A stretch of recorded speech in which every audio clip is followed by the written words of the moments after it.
Армысыздар, назарларыңызда Ер қадірі жобасы. Бүгінгі хабарымыздың кейіпкері тарихты тас тілмен сөйлеткен әйгілі түрколог, археолог, медиавист Қаржаубай Сартқожаұлы. Қаржаубай ағамыз ғалымдардың ішіндегі бірегейі. Бұл кісінің ұлтқа сіңірген еңбегі, мемлекетшілдігі, тіл танымы, тастан тарихын қазған ерекше даралығы туралы осы келген қонақтарымыз әңгіме өріп өтіп, сіздердің назарларыңызға ұсынбақ, ал сөз сіздерде, ағалар.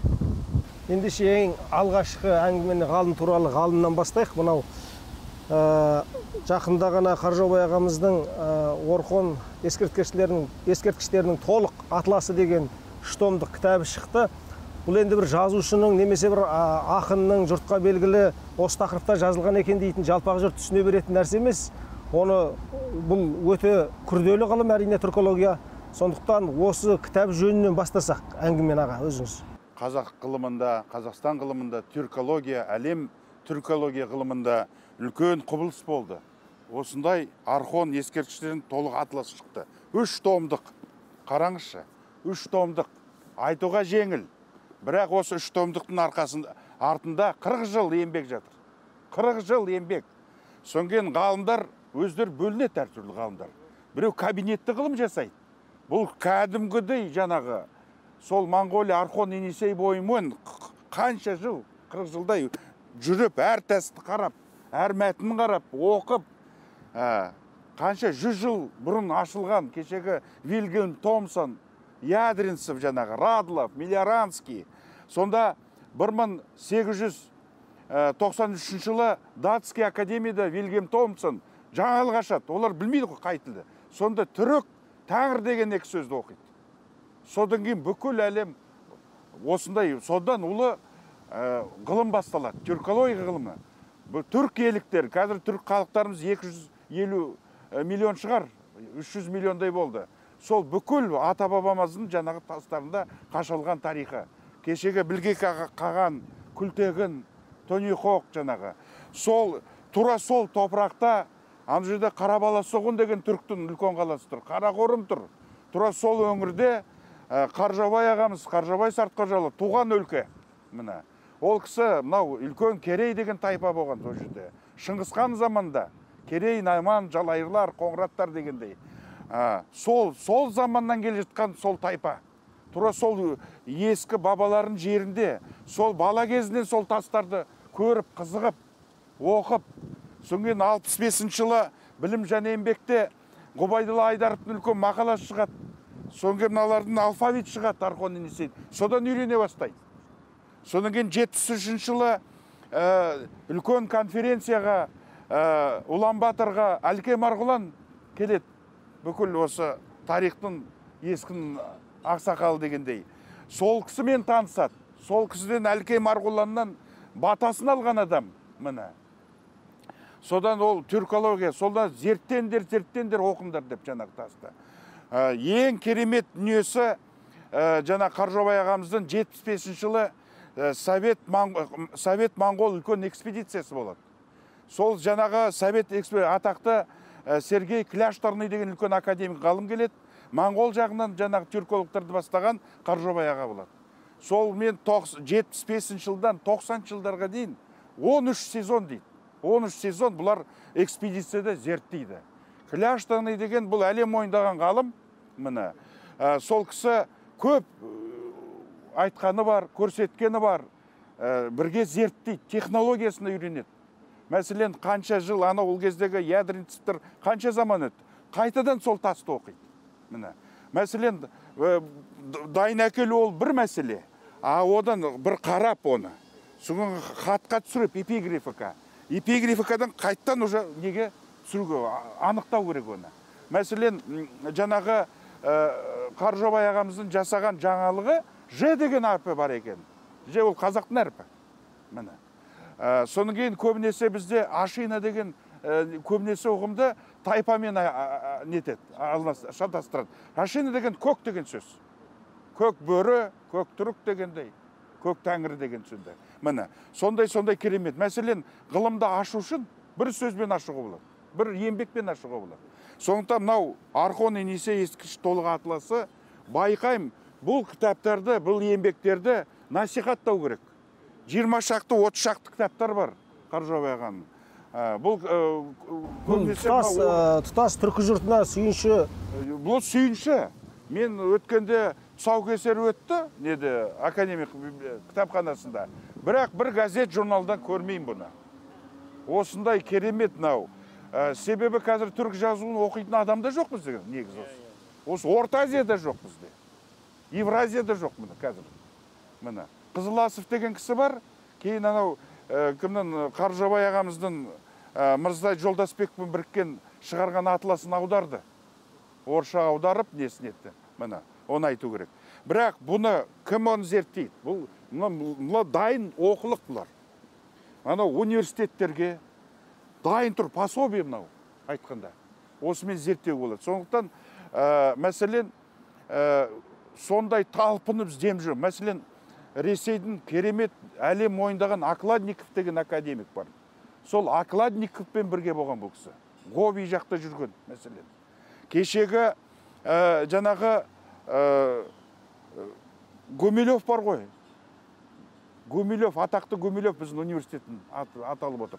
Соған 84 жылы бар Москваға зерттеп. Сол Москвада 2 бөлмелі үйде отырған толған кітап, қағаз жаңағы жерде. Міне. Сондықтан сол жерде көп ақылын, сондай нұсқауларын тыңдаған екен ағамыз. Мәселен, түрік тілін білу үшін өз ана тілін білу керек. Түрік қой, негізі. Міне. Енді анау Моңғол жерінде болған, Моңғол тілінде де білді.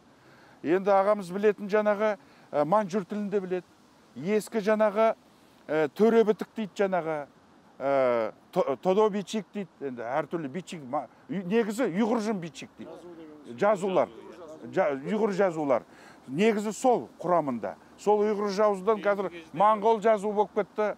Жаңағы қалмақ жазулар жазады, жаңағы әртүрлі жазулар мін кетті. Ал бізді қазақта ескіде оны. Сол жазуды. Ұйғыржын бичик, Моңғол бичикті біз төре бичик дейтін. Төре хандардың жазу. Мәселен бізде анау Абылай ханның хаттар сақталды ғой. Ол кісі сол көне тігінен жазумен сақталды сол жазулар. Сол жазудың көкесі мынау. Түрік жазуы. Сондықтан мынау Қаржаубай ағаның осы елімізде, қазақ жерінде осындай ғалым жүр. Бұл үлкен керемет бізге. Міне. Жұлдыз ол кісі. Біз ол кісіні әлі де алтын қолда барда бағаламаймыз, міне. Білмейміз. Кезінде бала кезімде Әлке Марғұланды да көрдік. Білмей кеттік қой. Жаңағы Әлімхан Ермеков деген әкеміздің бір дастархан шай іштік бала кезімізде жүргенде, міне. Сол кісімен. Біз білмедік ондай ұлы адам екенін. Қазақтың шекарасын сызып жүргенін білмей қалдық, міне. Сондықтан қазірде де сол Қаржаубай ағаның еңбектерін ағылшын тіліне шығару. Қаржаубай ағаңыздың жаңағы осы еңбектерге байланысты жаңағы конференциялар өткізу. Тек қана әлемдік конференция, халықаралық конференция. Себебі жаңағы Германияда зерттейтін бар, Жапондар, Моңғол зерттейтін, Ресейдің өз зерттеушілер бар. Солар өз бағаларын орын беру керек. Ал енді жаңа Қаржаубай ағамыздың айтатын ең алтын күндері нағыз бірге істеген. Сергей Кляштормен істеген еңбегі. Мен кейде айтам, аға, осыны айтпайсыз ба дедім. Көп жаңалық аштыңыз ғой дедім. Анау Кляшторныйдың еңбегін ашықпасаңыз, ағамыз жаңағы жүреді. Тек қана ол моңғолша, ол моңғол жағында болды ғой. Қаржаубай деп жазылған. Басқа атын жазады екен ол жақта. Міне. Сондықтан мен ойлайтыным жаңа жерде қанша жаңалық. Мәселен, жаңағы білге қаған, түйнеқы қайтадан оқып қарау. Жаңа қай мәтіндер түсіп қалды. Қазір жаңа технология шықты ғой. Міне. Соны көп пайдаланды. Міне. Сол техникасын, сол бәлігін бізде де осы қазақ жерімізде қазір енді әр әлемде тек қана кімнің ғылымы мықты болса, сол шығады. Міне. Кешінде Ахмет Байтұрсынов не айтты? Соны айтты ғой міне. Ғылым жарысы болады. Міне, сол жарыста келе жатырмыз біз. Сол ата-бабамыздың сақтап қалған жер анау, бір шеті Каспий анау, бір шеті мынау Тянь-Шань жаңа Қытай, 9-шы территория әлемдегі. Сол батыр бабаларымыз жаңағы найзамен сақтап қалған жерлер. сол қазіргі біздің найзамыз осы білім. Сондықтан мынау осы кітапты біз айтамыз қазір, біз мақтанамыз, бірақ бұны зерттеу керек, елге насихаттау керек, паш ету керек. Міне Марат аға, жаңа бір сөзіңізді айтып қалдыңыз, ол нағыз жұлдыз деп отырсыңыз. Қазір мойындау керек, құндылықтардың ауысқан заманы. Қазір жарық жұрқ еткен софиттердің аясындағы жаңағы экрандарда жүретін, елдің аузында құлағында жүретін жеңіл желпі әнші, мысалы, сондай бір құндылықтардың ауысып кеткен кезі болып тұр. Сіз өте жақсы айтып отырсыз. Міне мынаны насихаттау керек, көрсету керек деп. Бұны ат төбеліндей азғантай осы салада жүрген адамдар, немесе бір азғантай ғана өзі ілімнің, ғылымның айналасындағы адамдар болмаса, көп біле бермейді. Және білсем дегенде мақсаттары жоқ, көп адамдар, ниеттері жоқ. Енді бұл кісілердің қадірін білмей жүргеніміз ғой, сонда шындығын айтқанда. Бұл кісілердің, Қаржаубай ағайдай ғалымдардың қадірін білмей жүргеніміз ғой. Мен сізге айтайын, бізде мынау Қаржаубай ағаға былай келгенде, өзім ғалым ретінде айтайын, қызғанады ағамызды. Бұл үлкен әлемге, мәселен, ғалымдар, кабинеттегі отырған ғалымдар, экспедицияға шықпағандар, тас ұстамағандар, оқымағандар жаңа жерде. О жерде барғаннан кейін археолог та боласың, суретші де боласың, ананы суретін салу керек қой, бәрін орнына түсіру керек. Сонымен анықтау керек жаңағы. Бүгін географ та боласың, жатқан бәрі тастарын қалай тұрғанын көру керек міне. Маршрут. Сондықтан мынау біздің құндылықтарымыз ауысып кетті, рас. Бізде жаңағы компьютер жаңағы сотовый жаңағы телефон жаңағы, сонымен артистер жаңағы, не көп артистер жаңағы қарайтын. Сонымен телевизорды ашықпасан, ылғи жеңіл желкі бір дұрыс әнді де айтамайды. Міне Құдайға шүкір жаңағы Димашымыз шықты, бірақ шығарды біздің міне елімізді, қазағымызды. Міне солай айту керек. Біз бала кезімізде қазақтың дауысы жарады ғой, ұран салады жаңағы. Абылай дегенде жаңағы Қабанбай, Бөгенбай дегенде жер жаратын дауыс болу керек. Сондай дауыстар бұл. Ғылымда да солай. Ғылымда қазір жаңағы осы Қаржаубай ағамыздың басатын жастар, азаматтар бір қоғам болу керек, ғылыми қоғам болу керек міне. Сонан кейін бұларды ұстамай жаңа жерде жіберу керек. Басқа халықтар бар мәселен. Айтамыз, ойбай, анау еврей дейді, тағда бір олар қолдайды кәдімгідей. Олар жаңағына. Сондықтан жаңа жерде мынау кітаптарға, еңбектерге 20-30 шақты жазған кітаптары бар. Қанат бітіру керек міне. Сондықтан қазақтың тұлпарын ұстамау керек. Қаржаубайға қазақтың тұлпары міне сол. Өте дұрыс айтып отырсыз. Сондықтан енді мен айтатыным, мынау жерде айта берсе, мынау ағаның өзін қанша ғылыми жаңалық ашқан, ол баяндама жасау болады былай қазір. Бірақ оны айту мүмкін емес. Бірақ 3 томдықта бұл атлас дегені жаңағы толық жаңағы Монғолия жеріндегі қанша жаңағы руникалық тастар жазылған, соны бәрін көрсетіп, өзі фотоға түсірген, өзі анықтаған, өзін жаңағы экспертиза, анализін берген. Сонан кейін бұл жерде жазылатыны, мәселен, тасты іздеп жатса, күлтеген тасы мәселен, бұл таста не бар? Бұны сақтау керек, консервация жасау керек, музейге қою керек деген өзінің пікірін береді. Міне, әлемге келешек ұрпаққа жету үшін. Сондықтан сондай өте құнды ойларын қалдырды, пікірлерін, міне, экспертный заключение дейді жаңа қорытындысын жасап кетті. Ол тек қана біздің ғылым емес, бүкіл түркология, әлемдегі не бір ғалымдар оған сілтеме жасап қарау керек. Әттен бізде тек қана өз жаңа жерде өз-өзімізді енді мақтаймыз, дұрыс. Кейде осы біз жиналамыз. Неге сен қазақша сөйлейміз? Бір-бірімізді үгіттейміз, қазақша сөйле деп. Бұл ол кішкене басқаша мәселе. Бұл басқа тілде жаңағы шығарып, бұл ғылым, әлемдік ғылым. Анау жаңағы Томсондар 1893 жыл Датский академияда баяндама жасағанда, олар ойлады, бұл неміс тілінде ма, руникалық деген сол ғой. Сон таң қалды бұл. Қытай тілі ма деді, моңғол тілі ма, түрік тілінен шыққаны, міне, ғажап. Сондықтан қазіргі Қазақстан түркология орталығы болу нағыз бәрі келіп тұр. Түрк академиясы бар. Биыл Тони Хоқтың 1300 жылдығы мәселен, соған тұспа тұс келіп отыр. Қай жағынан айтсаңызда да, міне, келіп тұр. Сондықтан мынау Қаржаубай ағаның өзім байқағаным өте кішіпейіл кісі. Өте кішіпейіл, күлімсіреп жүреді міне.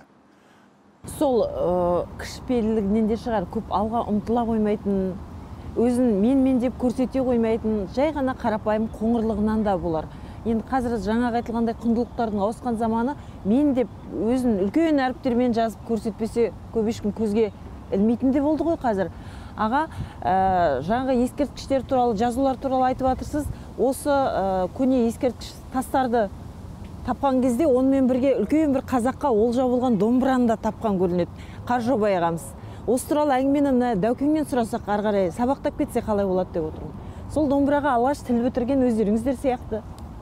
Бұл Қаржаубай аға туралы енді Марат ағамыз өзі тамаша айтып отыр. Жұлдыз десе жұлдыз. Бірақ тағы бір ойдың ұшығын шығарды Марат аға. Қазір тек қазақтың ғалымы ретінде Қаржаубайға қарамау керек. Қызғаныш тудырған ғалым. Кім қызғаныш тудырады? Нағыз талант, шынайы сол өзінің ісін меңгерген адам басқа адамдарға қызғаныш тудырады. Жаңағы сіз айтып отырған қазір өзі менмін деп үлкен әріппен атын жазбаса деген нәрсе, ол сол жағы қызғаныштан болып, ол менмін деп айтпаса да алдын кесіп отырған адамдардың бар екендігін жасырмауымыз керек біз. Өйткені Қаржаубай Сартқожаұлы сонау Моңғолияда туған шалғайдағы қазақтың өкілі, бірақ Қазақстанның атамекенінің ғылымына қосып отырған үлесінің ұшан теңіз екенін бүгін жақсы айтылып отыр ғой. Соның ішінде біз бір нәрсені түркі дүниесінің, жалпы түркінің, жаңағы 300 миллионнан асады деп отырған, жобалап, шамалап айтып отырған жалпы түркінің Қарашаңырағы қазақ болса, соның ата мұрасына ие болып отырған тағы қазақтың ғалымы болса, бұл біздің ұлттың олжасы емес пе? Біз осы тұрғыдан Қаржаубайдың тұлғасын үлкен жарқыратып көрсететін уақыт келген секілді. Енді Қаржекең біраз дүние тапты. Сол Моңғол даласындағы барлық түркі ескерткіштерінің мынандай үлкен жиынтығын жасап отырған адам, сол далада, енді Моңғолда өзінде ғалымдары бар ғой, соларға бой бермей, бүйрегі өз ұлтына қазаққа тартып, соның ішінде Қарашаңыраққа тартып отыруы да бізге үнемі бір бәйге алып келіп отырады. Жаңағы домбыра, 1,5 жылдық домбыра үңгірден табылған, соның өзінде үлкен дау туған. Ол домбырада да жаңағы көне түркі жазуы бойынша қарпымен жұпар күй жанымызды сүйсіндіреді деген сөзді оқып шығу. Ол да көне түркіше жазылған, яғни ол сол түркі заманының домбырасы. Енді сол қырғыздікі ме, моңғолдікі ме, қазақтікі ме деген даудың өзінде Қаржекең қазаққа дәлелдеп алып келді. Неге? Өйткені қырғыздың қазіргі ұстап жүрген қомызында перне болмайды.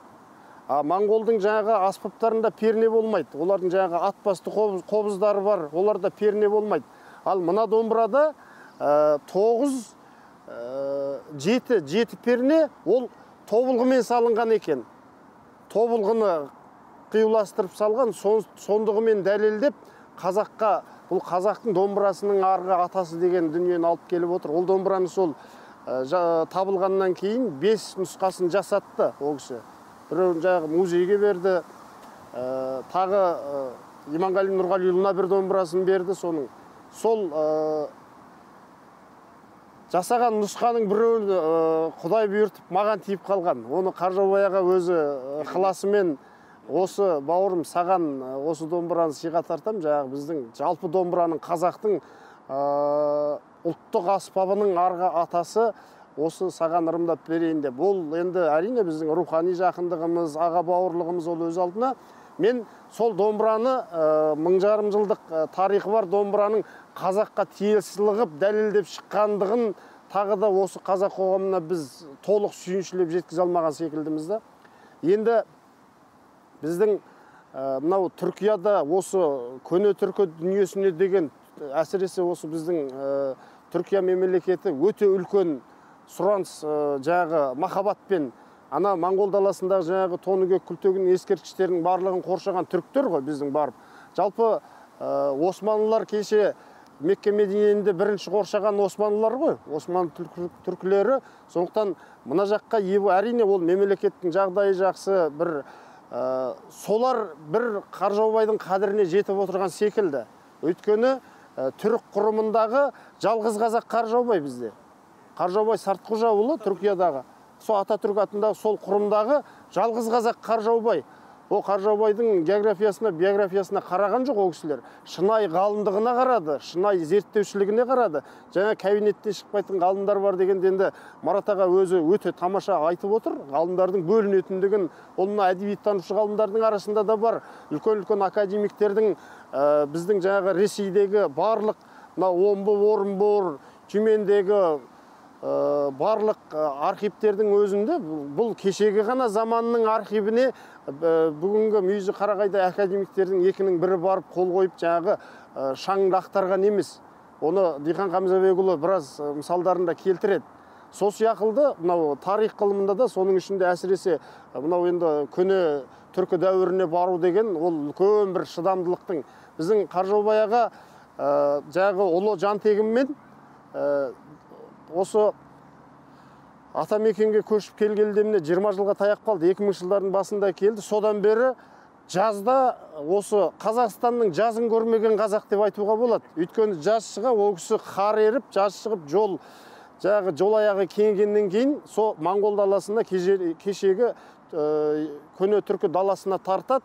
Соның ішінде жаңағы балбалдардың Марат ағамыз майын тамызып тұрып айтты ғой. Соның басында түнеу, жаңағы бірінші анау бір жер астындағы суреттерді тауып алу, енді бір үлкен олжаларға кенелді. Сонда ойлаңыз, 20 жылдай Қазақстанның жазын көрмеді деген, енді 40 жылғы еңбектің нәтижесі мынау. Бірақ сол еңбегіне сай бағаланды ма деген сұрақты өте орынды қойып отыр Марат ағамыз.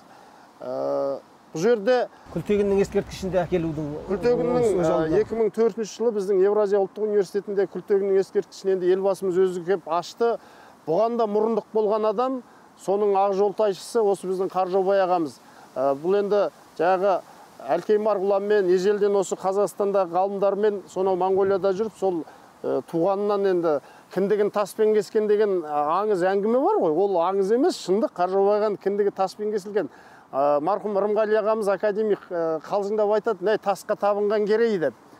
Сондықтан бұл Қаржаубай ағаның сол туғаннан тағдыры таспен байланысты болып, содан бергі дүниесінде қаншама уақыты енді басқа сыртта өтсе де, бөгде мемлекетте өтсе де, ол кісі барлығы бір түбінде нәтижесін қазаққа әкелгендігі тағы да үлкен олжа екендігін айтқымыз келеді. Енді Қаржекең өзімен әңгімелесіп отырсаң, ана Кляшторнийдің қасында бірге жүргенін айтып отырсыз ғой. Сол Кляшторнийдің алғашқы түркі жазуларын оқыған ғалымдардың қатесін кім шығарып отыр, қайтып түзеп кім беріп отыр, оны да Қаржаубай Сартқожаұлы жасап отыр.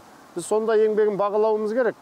Жалпы үлкен насихатқа қажет адам біздің ол бірден бір Қаржаубай Сартқожаұлы. Анау жазу музейін ашты емес пе? Жазу музейін, біздің Евразия ұлттық университетінде кішігірім болса да жазу тарихы мұражайын ашты. Онда ғанағы білге қағанның басы деген тасты алып келу, сосын қызық қып айтады. Енді ол кісі әңгімені де бір жылтыратып айтпай, шындығымен ғана бір қанын тамызып, сорғалатып отырып айтқан кезде жаңағы Моңғолдың ғалымдары соңғы кездерде Қаржаубайдың кететін кезін аңдиды екен. Ол қандай тасты алып кетеді бізден, қандай жәдігер ұрлап кетеді деген нәрсені. Ол ұрлағанда өзінің үйіне әкеп қойып жатқан жоқ, осы қазақ мемлекетіне әкеп отыр. Яғни ұлттың ұпайын түгендеп отырған азамат қой. Біз сол тұрғыдан келуіміз керек Қаржекеңге негізіне. Жаңа Марат аға айтып отыр ғой, Әлкей Марғұланның қасында жүрді, біз де шет жағасын көрдік деп.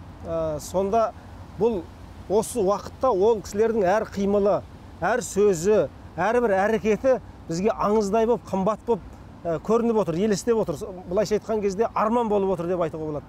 Енді осы тұрғыда Қаржаубай ағамызбен қасында жүріп, ол кісінің ғылымды зерттеу әдісі, тәсілі, күнделікті тәртібі қалай ғылымды жаңағы жолға қоюдағы, өзінің мақсатын орындаудағы, осының бәрінен қандай бір қызықта, ғибратты жайлар бар, кейінгі мысалы зерттеушілерге, жастарға деген секілді сұрақты мына Қаржаубай ағамыздың қасында жүрген Қалбан ағамызға қойсақ.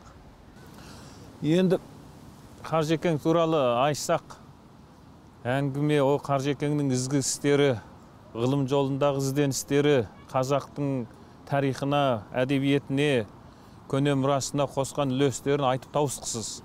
Енді мен Қаржекеңнің қасында қазір жұмыс істегеніме 12 жылдай болды. Енді қазақтар айтады, ұлық болсаң кішік бол дейді. Қаржекеңнің ең үлкен қасиеті кішіпейілділігі. Ол енді бір ұлы адамдарда болады ол. Өзін өзі асып тасып кетпейді, өзін өзі көрсетпейді, тек қана өзін ғылымға арнаған бір ұлы адам, ұлы тұлға. Соның ішінде Қаржекеңнен ғылымды зерттеудегі өзінің біраз методикасы бар, зерттеу әдістері бар. Соның бәрін енді көріп, көңілге тоқып жүреміз. Қаржекеңнің ғылым зерттеудегі бір 2-3 қасиеті бар. Соның біреуі Қаржекең жалықпайды. Бір ғылымды зерттеуді қоя салайыншы деп бір жалығу деген Қаржекеңде болмайды. Мен үздіксіз көріп жүремін. Бір басқаны қойыңыз, өзінің зерттеп жатқан түріктің дана руына жазуларын былай қойып, менде түркологияның бір жартысы түріктердің көптеген тарихы Қытай деректерінен алынады ғой. Оны бәрі бүкіл әлем мойындайды, бүкіл әлем со Қытайдағы деректерге сүйеніп түріктердің тарихын жазады.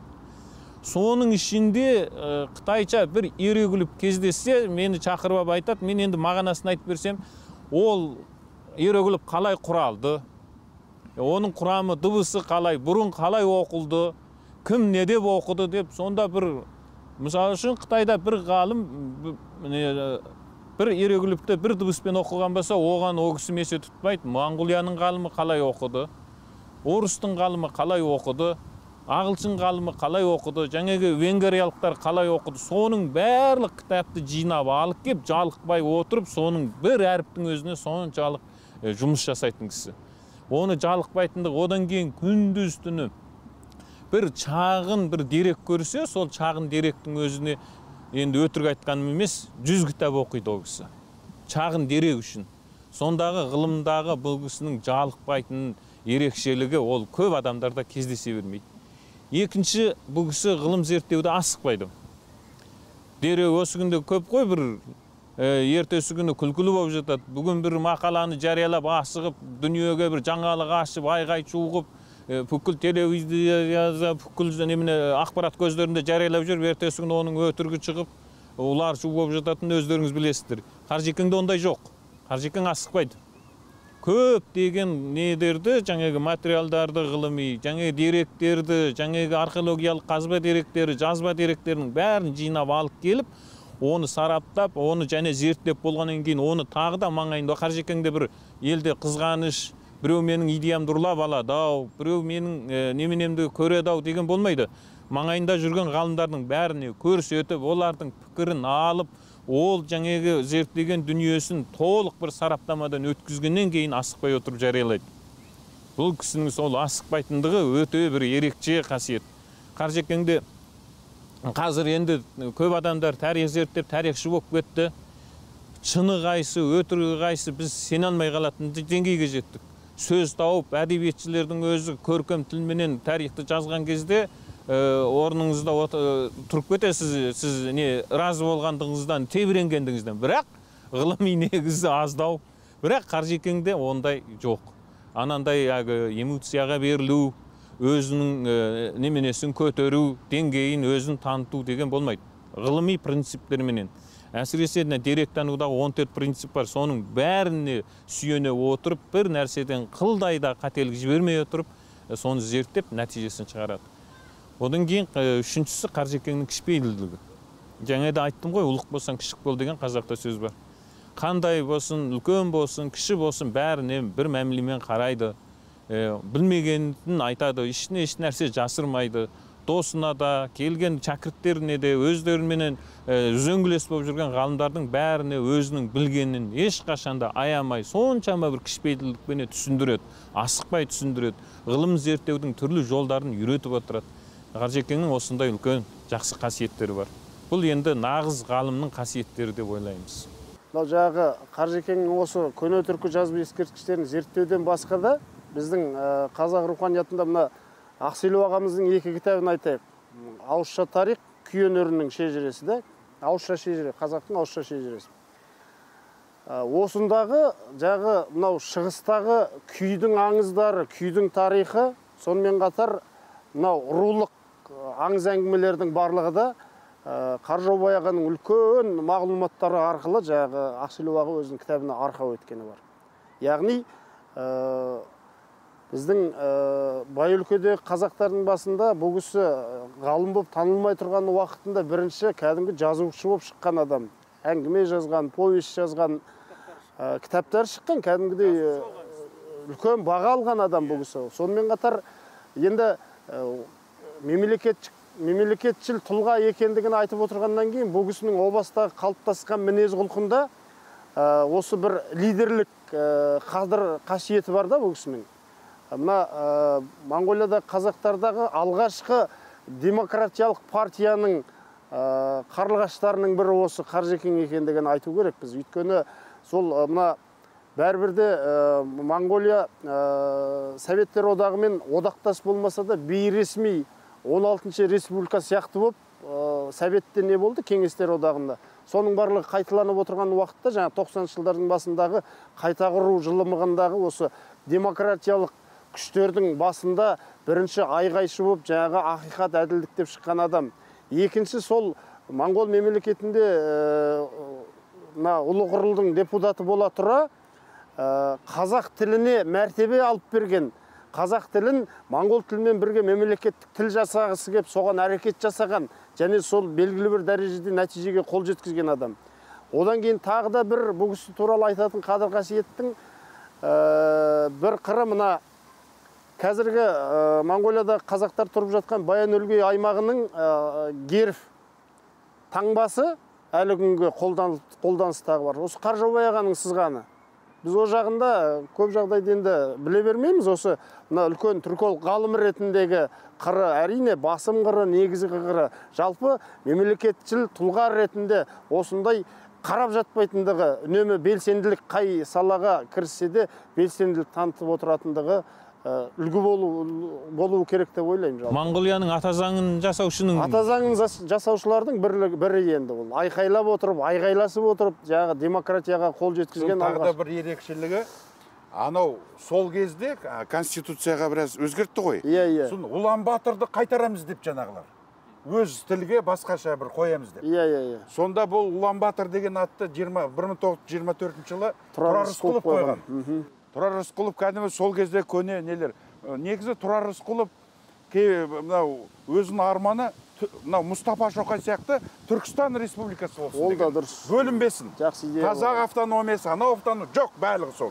Қазір біреулер сынап жатады, ол қазақ автономия жоқ, ол түрк мемлекетін жасағысы келген. Мұстафа Шоқай сияқты. Сонда Улан Батырды қойды, бүкіл протоколдарды бәл сақталған қазір.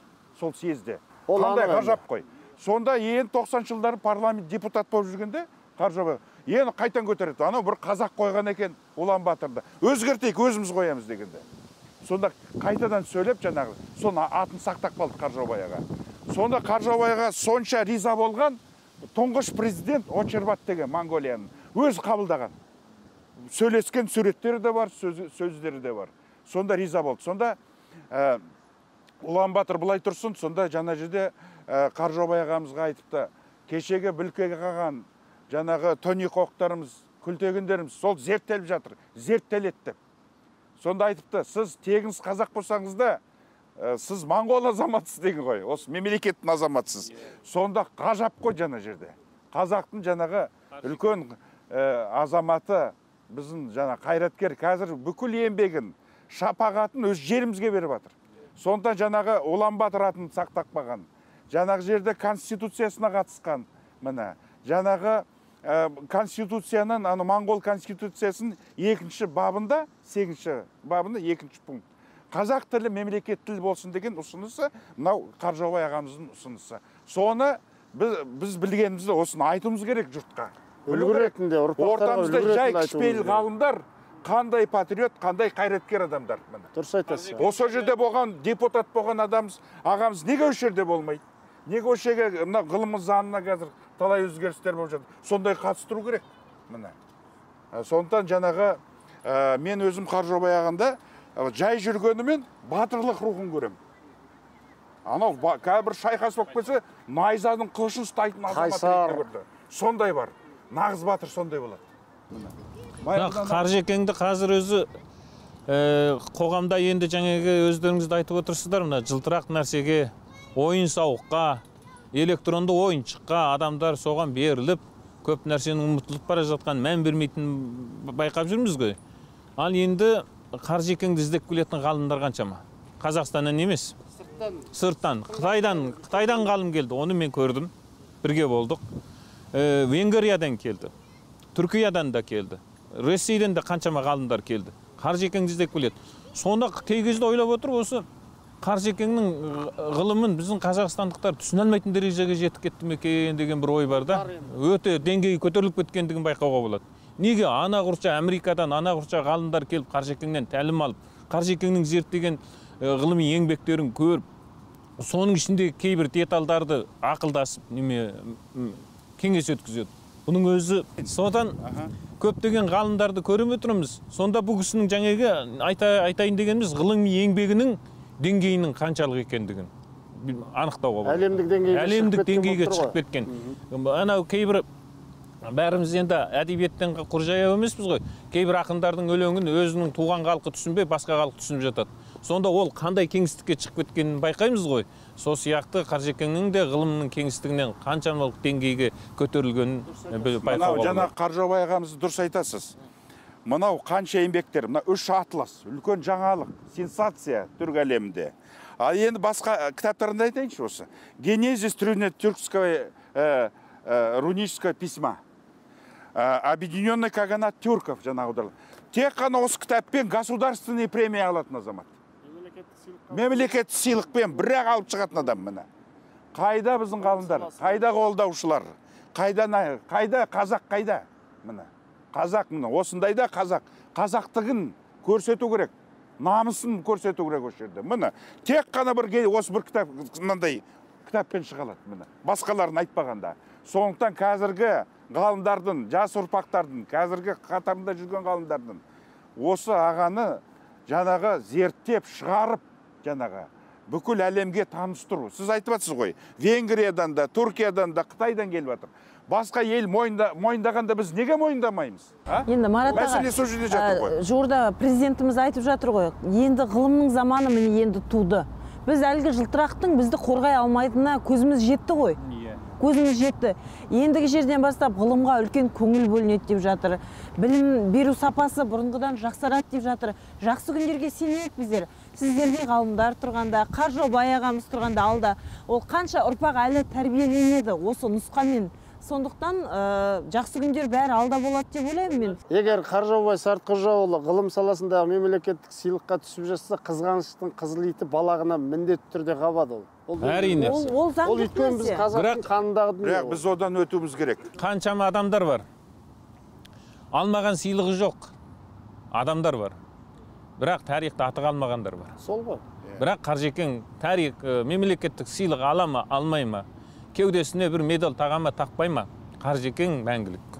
Бүкіл адамзат тарихында қалады деп ойлаймыз. Алақанға құмды құйсаңыз сусып түседі ғой саусақтардың ортасынан. Жаңа сіздің айтып отырғаныңыз қанша атақ, қанша даңқ, еңбек жаса. Ал Қаржекең қолында тас тұр ғой, ол түспейді ғой, сусымайды. Мәселен, анау Ұлы Абай атамыз бар ғой. Сол кісінің кезінде, мәселен, Шортанбайлар 20 шақты кітап шығарған. Сол өмірде бір кітап шығарамай кетті ғой тірі кезінде. Қайда жатыр міне әңгіме? Абай атамызға мемлекеттік сыйлық тұрмақ біреу ат сыйламаған шығар. Мына Қаржаубай ағамыз әңгіменде аса бір жылтыратпай, өзі бір қазақ қоңыр қалпыменен топ еткізіп, негізгі нәрсесін айта салады деп. Негізі адамның сондай өзінің болмысын сақтап өмір сүру деген өте қиын нәрсе. Бұл әсіресе Қаржаубай ағадағы қазақ қалып деген баяғы бір сағынған дүниелеріңді сол кісінің бойынан көресіңіз. Енді мына қазақта өз мұрагер деген сөз бар ғой, мұрагер дүниеге ғана мұрагер емес, таққа мұрагер емес, ол ғылымға да, білімге де мұрагер. Қаржаубай аға өзінің соңынан ерткен жаңағы тұяғын сол 5-ші сынып, 6-шы сынып қара танығаннан бастап жаңағы тау тасты кезіп, бірге қаздырып, қасында ертіп жүріп, сол жаңағы далада соны тәрбиеледі, далада ертіп жүріп. Қазір енді жаңағы Америкада Жантегін Қаржаубай сол жақта осы түркология саласындағы жаңағы білімін жетілдіріп, және сабақ беріп жатыр. Осы бала менен әкенің арасындағы ғылым саласындағы бір байланысындағы бір ерекшеліктер туралы айтыңызшы сіз. Мен енді Қаржаубайұлы Жантегінді Қаржаубай Сартқожаұлының мұрагері деп айта аламын, ғылымдағы мұрагері. Өйткені тарихта ұлы адамдардың ұлылығын жалғастырған ұлдары болғаны дюмалар болды, әкелі балалы. Сондай атақты әйгілі адамдар болды ғой. Мен де сол кіші Қаржаубай, үлкен Қаржаубай деген сияқты Жантегіменен Сартқожа Қаржаубайды айтуға болады. Неге десеңіз, мына Жантегінменен бірге менде талай экспедицияда болдым. Бұл Жантегінді Қаржекең өзі кішкентайынан, өз Жантегінді өзі пысық бала. Жақсы алғыр, зерек бала. Осы білімнің барлығын бұл бала Түркиядан да білім асырды, осы Қазақстандан да, ол ағылшын тілін біледі, Қаржаубайдан 2-3 артық тіл біледі, былайша айтқанда. Қаржаубайдан аспаса, одан кем болмайды деп ойлаймын. Қазір ол жаңағы атақты Монғолиядағы ең дүниеге әйгілі болған, осы жуық жылдардағы археологиядағы ең үлкен табыс мына Менхи деген түрік кесенесін ашушының біреуі сол кім? Жаңа Жантегін. Оның ішіндегі түрік жазуларын оқыған Жантегін, жаңа ішіндегі суреттерін тауып оған дәлелдер келтірген Жантегін. Ал Жантегін дегеніңіз мына жаңағы Дәулеткерей Кәбілінің айтқанындай, Қазақстанның жазын көрмеген Қаржаубай болса, Жантегінде Қазақстанның жазын көрмегеннің біреуі сол. О да осы жаз бола әкесіне ілесіп, бүкіл қамына Сибирияға да барады, Монғолияға да барады, Қытайға да барады, оңтүстік, солтүстіктің бәріне барып, шарлап, жаңа археологиялық ғылыми зерттеу жұмыстарын жүргізеді. Әкесімен бірге көптеген ғылыми зерттеулерге, конференцияларға қатысты, өзі де көптеген ғалымдармен кездесті, көптеген ғылыми еңбектер жаратты. Оған енді Жантегіннің болашағына кәміл сенеміз, кейін отанға оралса, одан мықты түркілік болады деп ойлаймыз. Қоңыр ғана даусымен, қоңырқай тіршілік кешіп жатырған Қаржаубай ағамыз, бірақ шын мәнінде қандай үлкен тұлғаны біз кейде көрмей де қаламыз ау. Үлкен масштабта айтқанда. Сіз тасты, тарихты зерттеген адамға өлеңмен ескерткіш қойыпсыз. Енді бұл Қаржаубай ағамыз 70 жасқа келген кезде шынымен де біз ойладық. Қазақ қоғамындағы зиялылар Қаржаубай ағаның шынайы ғалым екендігіне бас иетіндер, мойындайтындар ойлады, мемлекеттен бір керемет марапат болатын шығар деп. Ол марапатқа ол кісі кейін енді құрмет орден 70 жылдықтан кейін барып алды. Енді біз осы тұрғыда мен өзім жүрегімде Қаржаубайды сомдағым келді. Сол бітік тастағы Қаржаубайдың бұйрық райлары деген өлең жаздым.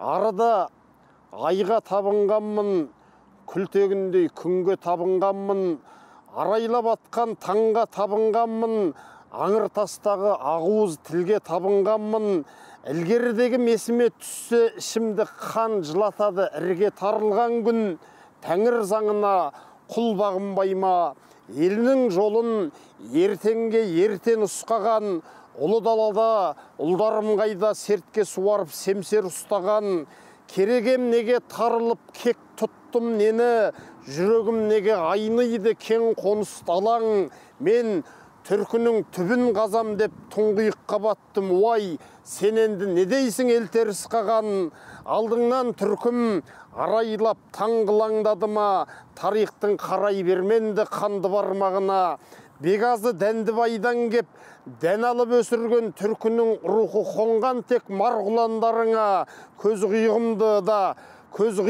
да салмай тарттым мен көкжиек бойлап, бөр сарыған көпек иттердің қарғы бауларына, түркіден шығып, алшаңдап алашқа келдім, құндыз түктеніп, тарландай таң асқан ермін, Европаның есірлері оқыған жазбаларымды мен есімді білгенше ешкім түсінбес таласқа бердім. 6000 жылдық тарихын тастан аршып ап, алтын асықтай ғып, алдына қойдым аласта белдің.